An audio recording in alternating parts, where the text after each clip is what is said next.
We often speak of heaven as a destination of golden streets and pearly gates. A place of ultimate rest where every tear is wiped away. But we rarely contemplate the profound transformation required for a finite, fallen soul to stand before the face of an infinite and holy God. To enter the kingdom is not merely to change locations, it is to undergo a total structural revolution of the heart. The transition from the shadows of earth to the radiance of the divine presence is the most intense journey a human being will ever take. It is a beautiful difficulty, a divine refinement where the heavy rages of our earthly nature are stripped away so that we may finally be clothed in light. It is a process of unlearning the language of fear to speak the dialect of love. In this exploration, we look beyond the common imagery to understand the 10 sacred challenges of the soul as it crosses the threshold from the temporal to the eternal, preparing to meet the one who is a consuming fire of grace. Chapter 1. The Weight of Glory, Adapting to the Heaviness of Holiness. On earth, we are accustomed to a profound spiritual thinness. We live in a world defined by the lightness of vanity, where fleeting emotions, temporary treasures, and the hollow echoes of human praise dictate our movements. We have learned to breathe the polluted air of distraction and walk with the staggering gait of those burdened by anxiety. But as the soul ascends toward the throne of the Creator, it encounters a phenomenon that C.S. Lewis called the weight of glory. This is the first and perhaps most shocking challenge of heaven, the sheer density of God's presence.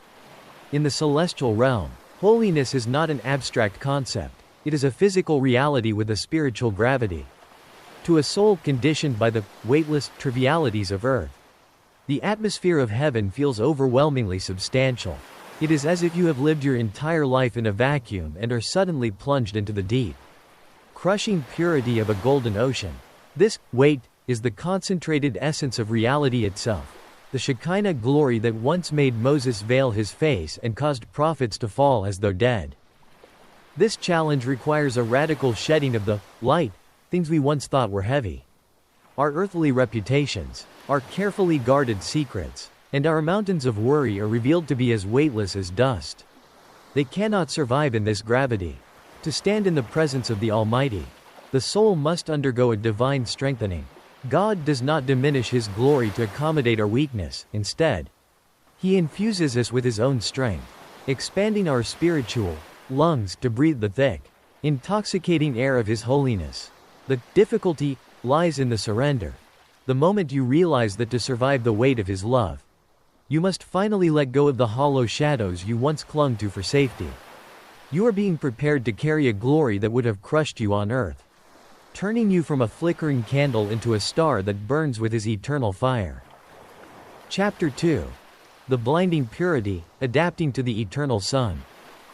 Imagine a traveler who has spent their entire existence in the depths of a sunless cavern, where the only light is the flickering of a dying candle. Their eyes are adjusted to the gray, the muted, and the obscured. Suddenly, they are thrust into the high noon of a desert sun. The transition is not merely startling, it is an agonizing revelation. This is the second challenge of the soul's ascent, the encounter with the unapproachable light. In heaven, there is no sun or moon, for the glory of the Lamb is its light, a light that does not just fall upon surfaces but penetrates through them. This blinding purity is the ultimate divine exposure. On earth, we survive by hiding. We live behind the veils of half-truths, polite deceptions, and the comforting fog of our own ignorance. We are used to the dimness of a fallen world where evil can masquerade as good because the light is too weak to reveal the difference. But in the presence of the Christ, the light is absolute. It is a purity so sharp it feels like a surgeon's scalpel, cutting away the cataracts of our spiritual blindness. The difficulty here is the visceral shock of seeing everything, including ourselves, as it truly is. Every compromise we made with darkness, every shadow we nurtured in our hearts, stands stark and naked. Yet, this is not the light of a courtroom, but the light of a furnace. It burns away the dross so that only the gold remains. To adapt to this eternal sun, the soul must undergo a transfiguration of sight. Christ heals our eyes so that we no longer flinch from the truth, but find in His blinding purity the only mirror that reflects our true, redeemed identity. We learn to love the light that once terrified us. discovering that His holiness is not a threat to our existence, but the very air our new spirits were designed to breathe. Chapter 3. The End of Secrets, the Vulnerability of Total Transparency. In the mortal realm, our hearts are fortresses. We spend a lifetime building walls, locked gates, and secret chambers where we store the things we are too ashamed to show and the thoughts we are too afraid to voice. We believe that our survival depends on this privacy. We fear that to be fully known would be to be fully rejected. But as you cross the threshold of the New Jerusalem, the very concept of a secret dissolves into impossibility. The third challenge is the profound, almost frightening transition into total spiritual transparency. In heaven, the soul is naked and unashamed, returning to the original state of Eden. This is an environment of deep calling unto deep, where communication happens not through the clumsy, often deceptive medium of human words, but through the immediate resonance of spirit to spirit. You cannot tell a lie in heaven because your very being radiates the truth of who you are. For many, this is the most daunting aspect of the afterlife, the thought that every hidden motive, every whispered grudge, and every silent pride is visible to the great cloud of witnesses and to the King himself. However, the difficulty of this exposure is immediately met by the miracle of divine acceptance. In this sacred transparency, you discover the healing paradox of the kingdom. You are finally completely known, and yet you are more deeply loved than you ever dared to hope. The walls you built for protection on earth are revealed to be nothing more than the walls of a coffin. Christ strips away your secrets not to shame you, but to empty you of the poison you've been carrying. The soul finds a terrifying but ecstatic relief in finally having nothing to hide. You are free to be precisely who God created you to be. Standing in the open plaza of eternity with a heart that is a clear glass, reflecting nothing but the radiant love of the one who called you by name. Chapter 4. The Silencing of the Ego, dissolving the I into the AM. For our entire earthly existence, the ego has been the captain of our ship. We are born into a world that demands we carve out a name for ourselves, defend our reputations, and seek a seat at the head of the table. The I is the center of our gravity. It is the lens through which we interpret every conversation, every success, and every wound. But as you step into the throne room of the King of Kings, this loud, demanding self-importance encounters a silence that is as vast as the cosmos. The fourth challenge is the final, quiet death of the human ego. Standing before the sheer magnitude of the great I Am, the small I simply ceases to matter. This is not a loss of personality, but a liberation from the exhaustion of self-promotion. On earth, we are constantly performing, even in our spiritual lives, subconsciously hoping that God and man will notice our righteousness. In heaven, the performance is over. The difficulty lies in the sudden silence of that inner voice that has spent decades asking, "What about me?" It is a psychological vertigo, a moment of realizing that you are not the sun around which the universe revolves, but a tiny spark reflecting a much greater fire. To adapt to this divine environment, the soul must learn the grace of being small. In the presence of Christ, your achievements feel as significant as a child's sandcastle before the rising tide. Yet, in this silencing of the ego, you find a peace that passes understanding. You no longer have to defend yourself, prove yourself, or protect yourself. You discover that the most beautiful thing about you is not what you have done, but whose you are. The ego dies so that the beloved can truly live. You find your true self by losing your selfish self in the infinite sea of His glory. Chapter 5. The Loss of Linear Time, Navigating the Eternal Now. We are creatures bound by the ticking of the clock. Our earthly lives are defined by before and after, by the regret of the past and the anxiety of the future. We live in a constant state of not yet or no longer. Time is the prison warden that dictates our aging, our deadlines, and our eventual departures. However, as the soul enters the eternal realm, the clock stops. The fifth challenge is the profound disorientation of stepping out of linear time and into the eternal now. In heaven, time does not pass, it simply is. This is not the boredom of an endless afternoon, but the intensity of a moment that never loses its fullness. For a mind conditioned by the rush of the world, This transition is a radical restructuring of consciousness. The difficulty is unlearning the habit of waiting for the next thing. On earth, even our greatest joys are tainted by the knowledge that they will end. We look at a sunset and already feel the coming of the night. In the presence of God, the sunset and the sunrise are one. There is no fear of loss because there is no passing away of time. To live in eternity is to breathe in the fullness of God's presence without the distraction of later. The soul must learn to exist in a state of perpetual arrival. You are no longer running toward a goal or fleeing from a memory. You have arrived at the source. The anxiety of wasting time or running out of time is healed by the realization that you have all of Him, and you have Him forever. This is the Sabbath rest that the prophets spoke of, a state where the soul finally stops glancing at the watch and starts gazing at the face that makes every moment a new creation. Chapter 6. The capacity for joy, stretching the soul's limits. On earth, our hearts are small vessels. We are accustomed to joy that comes in sips, a fleeting moment of laughter, the warmth of a sunset, or the brief embrace of a loved one. Even our greatest earthly happiness is tempered by our human limitations. We can only contain so much before we are overwhelmed. And we can only sustain it for so long before we grow tired. But the joy of heaven is not a sip, it is a roaring, infinite ocean. The sixth challenge is the divine expansion, the stretching of the soul's capacity to contain an ecstasy that would literally shatter a mortal frame. Entering the presence of Christ is like a tiny cup trying to hold the entire volume of a waterfall. The difficulty lies in the sheer intensity of the delight. In the spiritual realm, joy is a power, a weight, and a fire. To look upon the face of love is to experience a surge of life so potent that the soul must be reinforced by grace to keep from being consumed. We often think of heaven as a place of quiet, rest. But it is more accurately a place of vibrant energy. It is the exhilaration of finally being fully alive, which requires a radical stretching of our spiritual nerves. God must widen the borders of your heart to accommodate His own happiness. This is a sacred surgery of the spirit, removing the scar tissue left by earthly sorrow and cynicism so that the soul can become as expansive as the heavens. You are being prepared not just to observe joy, but to enter into it, to become a part of the very laughter of the Trinity. The challenge is to stop clutching your small, controlled comforts and allow the floodgates of His glory to burst through you, transforming you into a vessel that can hold the infinite without breaking. Chapter 7.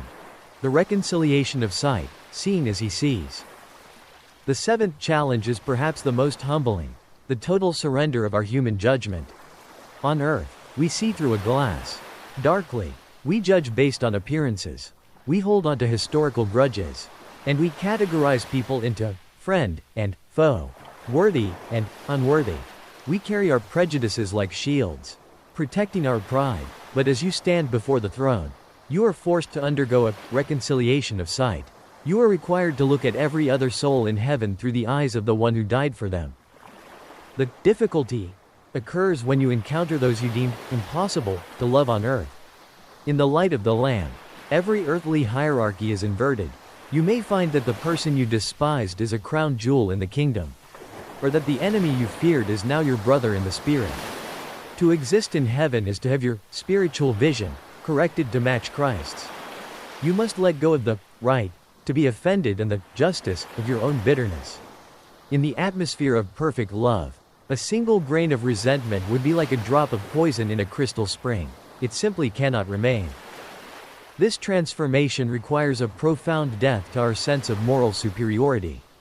You realize that you are not in heaven because you were better than others, but because you were equally forgiven.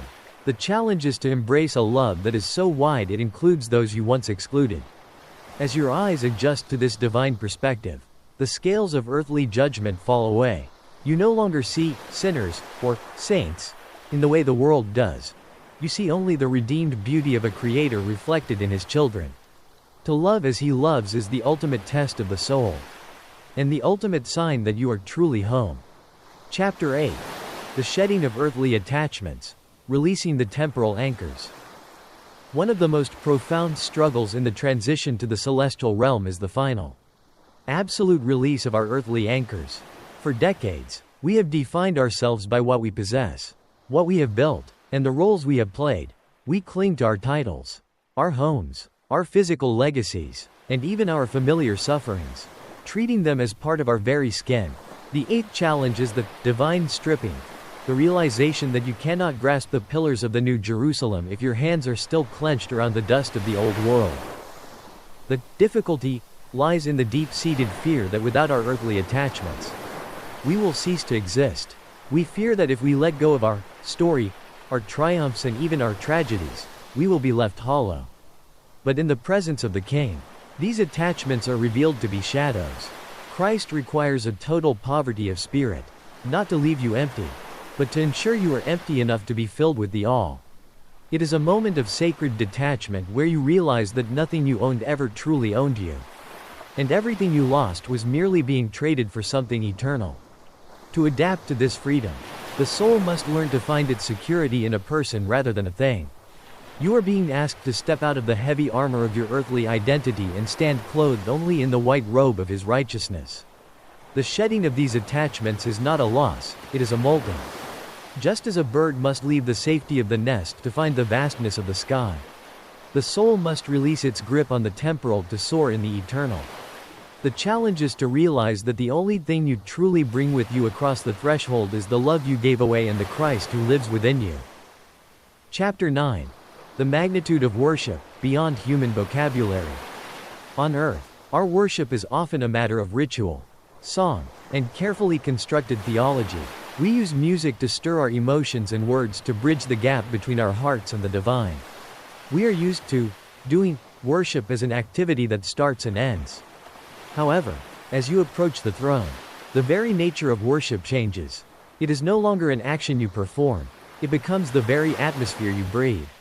The ninth challenge is the shattering of language, the moment your human vocabulary fails in the presence of the living word.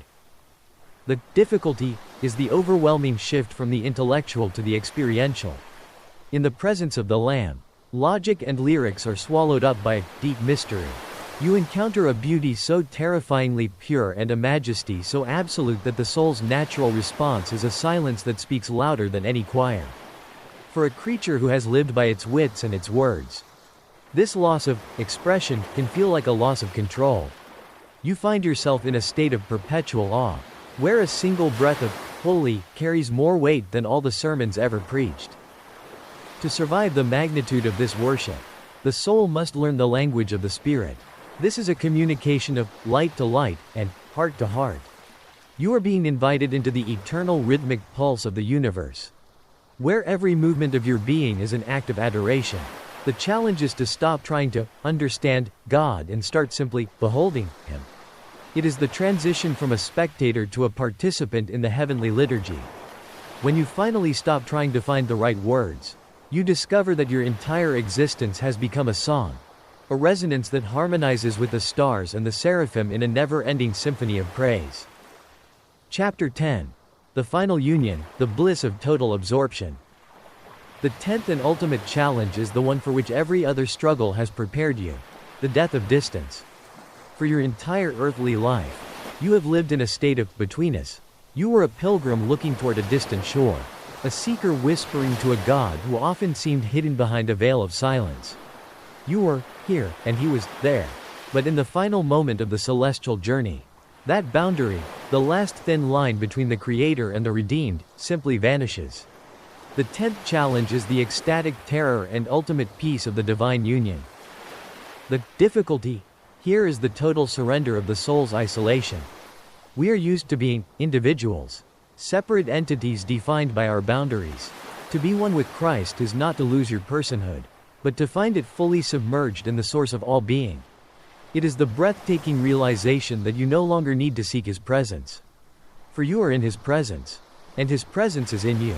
It is a state of abiding that is so intimate it feels like a fire merging with a flame. This union is the fulfillment of the prayer Christ breathed long ago, that they may be one. Even as we are one, the soul finally stops visiting God and starts inhabiting Him. The challenge is to allow the last walls of your self-consciousness to melt away in the heat of His love.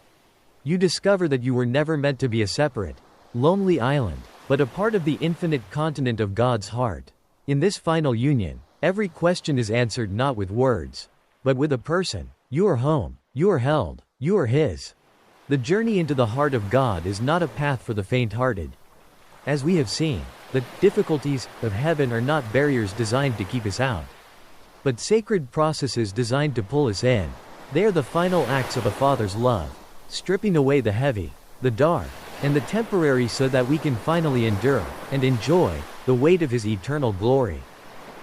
If you find yourself struggling today with the weight of this world, or the blinding light of truth, or the painful process of letting go, take heart.